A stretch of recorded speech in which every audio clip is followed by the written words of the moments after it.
السلام علیکم ورحمۃ اللہ وبرکاتہ۔ الحمدللہ وحدہ والصلاة والسلام علی من لا نبی بعدہ، اما بعد۔ نبی صلی اللہ علیہ وسلم کا استہزاء و مذاق کی حرمت۔ مشاہدین اکرام، اللہ سبحانہ و تعالی نے نبی صلی اللہ علیہ وسلم کو خصوصی عزت و تکریم سے نوازا ہے۔ تمام مخلوقات میں سب سے افضل، اشرف، محبوب، مقرب نبی و رسول بنایا ہے، اور اسی افضلیت و اکملیت کی بنا پر ایسے اعلیٰ کمالات اور خوبیاں عطا کی ہیں جو کسی اور کے نصیب میں نہیں آئی ہیں۔ اللہ سبحانہ وتعالی نے نبی صلی اللہ علیہ وسلم کے حق میں عزت لکھ دی ہے، اور اہل دنیا پر یہ واجب کر دیا ہے کہ وہ نبی صلی اللہ علیہ وسلم کا احترام کریں۔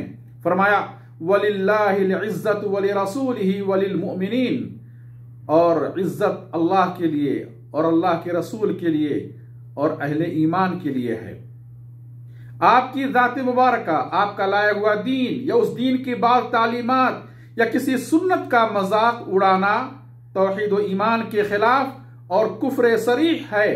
اللہ فرماتا ہے قُلْ أَبِ اللَّهِ وَآيَاتِهِ وَرَسُولِهِ كُنْتُمْ تَسْتَهْزِئُونَ لَا تَعْتَذِرُوا قَدْ كَفَرْتُمْ بَعْدَ إِيمَانِكُمْ۔ کہہ دیجئے، کیا اللہ اور اس کی آیتیں اور اس کے رسول کا تم مذاق اڑا رہے ہو؟ تم بہانہ نہ بناؤ، یقیناً تم نے اپنے ایمان کے بعد کفر کیا۔ ناظرین اکرام، غور کریں، بھلا ایسی ہستی کا استہزاء و مذاق کیسے روا ہوگا جس کے اعلیٰ اخلاق کی تعریف اللہ سبحانہ وتعالی نے کی ہو؟ اس ہستی کی شان میں گستاخی کیسے درست ہوگی جس کے حسن اخلاق کی گواہی اللہ نے دی ہو؟ وہ ذات رسوا کیسے ہو سکتی ہے جو اللہ کے نزدیک سب سے زیادہ قابل احترام ہو؟ مگر افسوس ہے کہ یوم بعثت سے لے کر آج تک ہر دور میں دشمنان دین اور حاسدین اسلام کی بنیاد کمزور کرنے کے لیے اور لوگوں کو دین سے متنفر کرنے کے لیے نبی صلی اللہ علیہ وسلم کی پاکیزہ مبارک شخصیت کو داغدار بنانے کی ہر ممکن کوشش کی ہے۔ اس طرح ہر زمانے میں کفار و منافقین اپنا یہ ناپاک وتیرہ اور منحوس شیوا اپنا کر خود اپنی بربادی کا سامان تیار کرتے رہے ہیں۔ اے دنیا کے لوگوں، تاریخ سے سبق سیکھو، سابقہ قوموں سے عبرت اور نصیحت لو۔ جب بھی کسی قوم نے نبی کی شان میں گستاخی کی ہے، استہزاء و مذاق اڑایا ہے، اللہ کی پکڑ آئی ہے، عذاب الہی نے انہیں آ گھیرا ہے۔ اللہ فرماتا ہے وَلَقَدِ اسْتُهْزِئَ بِرُسُلٍ مِّن قَبْلِكَ فَحَاقَ بِالَّذِينَ سَخِرُوا مِنْهُمْ مَا كَانُوا بِهِ يَسْتَهْزِئُونَ، اور تجھ سے پہلے کئی رسولوں کا مذاق اڑایا گیا، تو ان لوگوں کو جنہوں نے ان میں سے مذاق اڑایا تھا اسی چیز نے آ گھیرا جس کا وہ مذاق اڑاتے تھے۔ ناظرین اکرام، نبی صلی اللہ علیہ وسلم تمام لوگوں میں سب سے زیادہ اللہ کا تقوی اختیار کرنے والے، اللہ کی معرفت و علم رکھنے والے اور اللہ سے ڈرنے والے تھے، اور اللہ کے نیک بندوں سے عداوت و دشمنی کرنا، اللہ سے جنگ کا اعلان کرنا ہے، اور اللہ سے مقابلہ کے لیے تیار ہونے والے کی تباہی مقدر ہے۔ حدیث قدسی میں اللہ فرماتا ہے من عاد لی ولیا فقد آذنتہ بالحرب، جس نے رواه البخاری، جس نے میرے کسی محبوب بندے سے عداوت و دشمنی کی، میں اس سے جنگ کا اعلان کرتا ہوں۔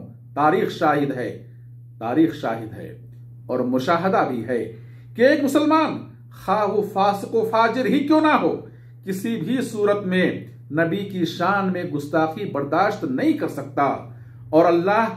اور جب بھی دشمنان اسلام نے ہمارے پیارے حبیب صلی اللہ علیہ وسلم کی شان میں گستاخی کی ہے، نبی کے پروانوں نے دندان شکن جواب دیا ہے، محبت و احترام اور صلاۃ و السلام کا علم بلند کیا ہے، دفاع میں جان و مال کا نذرانہ پیش کیا ہے، اللہ کی مدد آئی ہے، دشمن ذلیل اور رسوا ہوا ہے۔